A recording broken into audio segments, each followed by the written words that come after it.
வணக்கம் ஃப்ரெண்ட்ஸ்.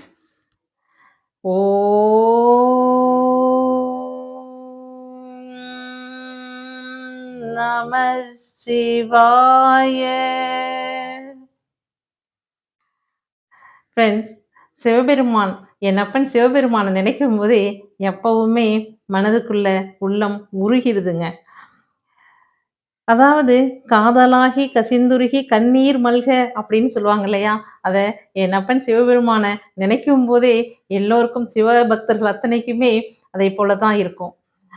அப்படித்தான் ஃப்ரெண்ட்ஸ், நென்மேலிங்கிற ஒரு ஊர்ல எப்பொழுதுமே 365 நாட்களுமே என் அப்பன் சிவபெருமானும் என் அம்மையார் பார்வதி தேவியும் திருமண கோலத்திலே காட்சி அளித்துக்கிட்டு இருக்காங்கங்க.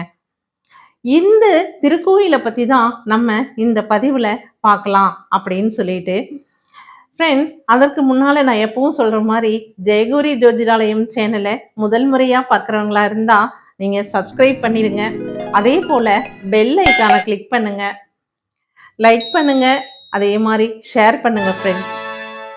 ஃப்ரெண்ட்ஸ், ஒரு ரிக்வெஸ்ட் என்னன்னா, இந்த உலகத்தில் உள்ள அத்தனை பேரும் நிம்மதியாகவும் ஆரோக்கியமாகவும் உணவு தட்டுப்பாடு இல்லாம எல்லாரும் சந்தோஷமா இருக்கணும்.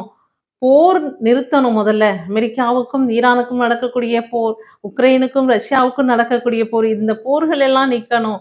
எல்லா மக்களும் அங்க இருக்கிற குழந்தைகள் இருந்து மக்கள் எல்லோரும் சந்தோஷமா இருக்கணும் அப்படின்னு நினைச்சு ஓம் நம சிவாய அப்படின்னு பிரார்த்தித்து கமெண்ட்ல ஓம் நம சிவாயன்னு கமெண்ட் பண்ணுங்க ஃப்ரெண்ட்ஸ். வாங்க ஃப்ரெண்ட்ஸ், பதிவுக்குள்ள போலாம்.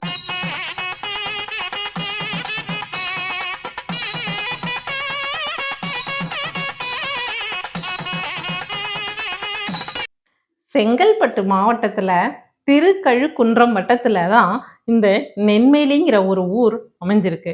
இந்த ஊர்ல திரிபுர சுந்தரி சமேத அபிமுக்தீஸ்வரர் அப்படிங்கிற சிவபெருமான் அருள்பாலிச்சுக்கிட்டு இருக்காங்க.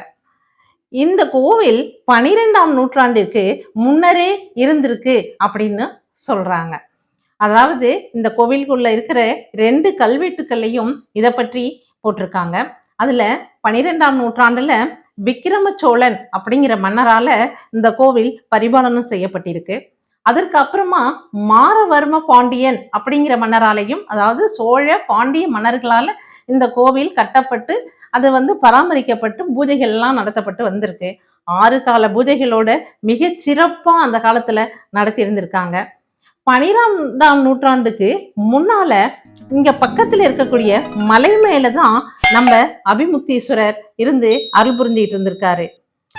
அந்த கல்வெட்டுக்கள் படி என்ன சொல்றதுன்னா, அதற்கு அப்புறம்தான் இப்ப இருக்கிற இடத்துல திரிபுர சுந்தரி சமேத அபிமுக்தீஸ்வரரா ஸ்தாபிக்கப்பட்டு அங்கிருந்து நமக்கு இப்ப அருள்பாலிச்சுக்கிட்டு இருக்கிறதாவும் சொல்றாங்க.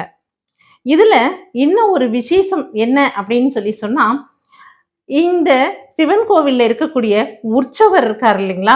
உற்சவர் சிவபெருமானும் பார்வதி தேவியும் திருமண கோலத்துல இங்க காட்சியளிக்கிறாங்க. அதாவது மணப்பெண் எப்படி இருப்பாங்களோ அதே போலவும், மாப்பிள்ளை எப்படி இருப்பாங்களோ அதே போலவும் அவர்களுக்கு அலங்காரம் செய்யப்பட்டு மனக்கோலத்துல இங்க இருந்து 365 நாளும், ஒரு நாள் 2 நாள் இல்ல, எப்பொழுதுமே அவர்கள் அப்படித்தான் அங்க நமக்கு அருள்பாலிச்சுக்கிட்டு இருக்காங்க. அதனால இந்த அபிமுக்தீஸ்வரர் கோவிலுக்கு நென்மேலி ஊர்ல போய் நம்ம தரிசனம் பண்ணா, அதாவது திருமண கோலத்துல இருக்கக்கூடிய ஈசனையும் உமையையும் நம்ம தரிசனம் பண்ணா, குறிப்பிட்ட காலத்தில் குறிப்பிட்ட நேரத்தில், அதாவது கல்யாண வயசு வருது இல்லையா, அந்த டயத்திலேயே எல்லா குழந்தைங்களுக்கும், அதாவது இளம் பெண்களுக்கும் ஆண்களுக்கும் திருமணம் நடக்கும் அப்படிங்கிற ஒரு ஐதீகம் இந்த கோவில்ல இருந்துகிட்டு இருக்கு. அதோடு இல்லாம இங்க கற்பக விநாயகர் அருள்பாலிச்சுக்கிட்டு இருக்காரு. கற்பக விநாயகர் அப்படின்னாலே பிள்ளையார்பட்டி தான் நமக்கு ஞாபகம் வரும் இல்லைங்களா? ஆனா இங்க இருக்கக்கூடிய கற்பக விநாயகர், சிவன் கோவில்ல இருக்கக்கூடிய கற்பக விநாயகருக்கு விளக்கு போட்டு அர்ச்சனை செய்து நம்ம வழிபட்டோம்னா குழந்தைங்களுக்கு படிப்பு ரொம்ப நல்லா வரும்.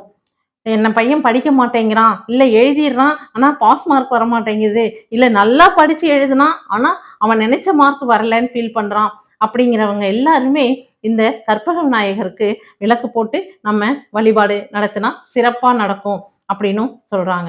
அதே போலதான் இந்த திருமண பேருக்காக இங்க வழிபடுறவங்க இந்த உற்சவர் கல்யாண கோலத்துல இருக்காங்கன்னு சொன்னேன் இல்லையா, அவங்கள 3 முறையிலிருந்து 9 முறை வரைக்கும் நமஸ்காரம் பண்ணி அவங்களுக்கு அர்ச்சனை ஆராதனைகள் பண்ணும்போது திருமணம் ஈஸியா நடைபெறும்.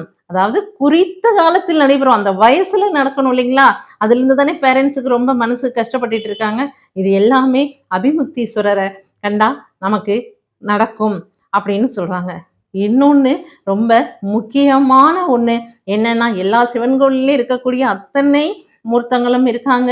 நமக்கு ஆசீர்வாதம் பண்றாங்க, அருள் புரியுறாங்க அப்படின்னு சொன்னாலும், அபிமுக்தீஸ்வரரை தரிசனம் பண்ணிட்டு வர்றவங்களுக்கு முக்தி கிடைக்கும்.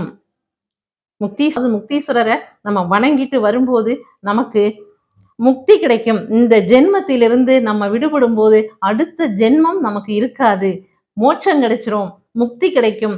அதற்காக தான் இந்த அபிமுக்தீஸ்வரரை தரிசனம் பண்ணணும் அப்படின்னும் சொல்றாங்க. அதாவது திருமணத்திற்காகவும் சரி, படிப்பிற்காகவும் சரி, நம்ம கற்பக விநாயகரையும் உற்சவ மூர்த்தங்களையும் நம்ம வழிபடுறதோட இல்லாம அபிமுக்தீஸ்வரரை மனதார திரிபுர சுந்தரி அம்மையும் வணங்கும் போது நமக்கு அடுத்த பிறவி என்பது நமக்கு கிடைக்காது.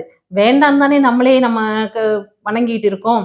அதாவது புல்லாகி புழுவாகி அப்படின்னு சொல்லிலாம் சொல்றாங்க இல்லையா, அந்த மாதிரி எல்லாம் எந்த பிறப்பும் இல்லாமல் இந்த பிறப்போடையே என்னைய உன்னுடைய காலடியில் சேர்த்துக்கோ, உன்னுடைய திருப்பாத்துக்கடியில தான் நாங்க இருக்கணும் அப்படிங்கிறதுக்காக நம்ம இந்த சிவபெருமானை வணங்குறது ரொம்ப பொருத்தமா இருக்கும். சிறு குழந்தைகளுக்கு சீக்கிரமாக திருமணம் செய்து வைக்கவும் நாம இந்த கோவில்ல போய் வழிபடுவோம்.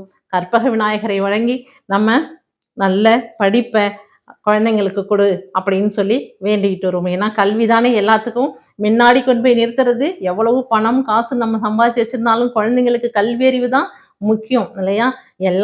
அதாவது மன்னர்கள் இருக்கக்கூடிய இடத்துல கூட கற்றவனுக்குத்தான் மதிப்பு அதிகங்கிறத நம்மளோட பழந்தமிழ் நூல்கள்லாம் சொல்லியிருக்கு.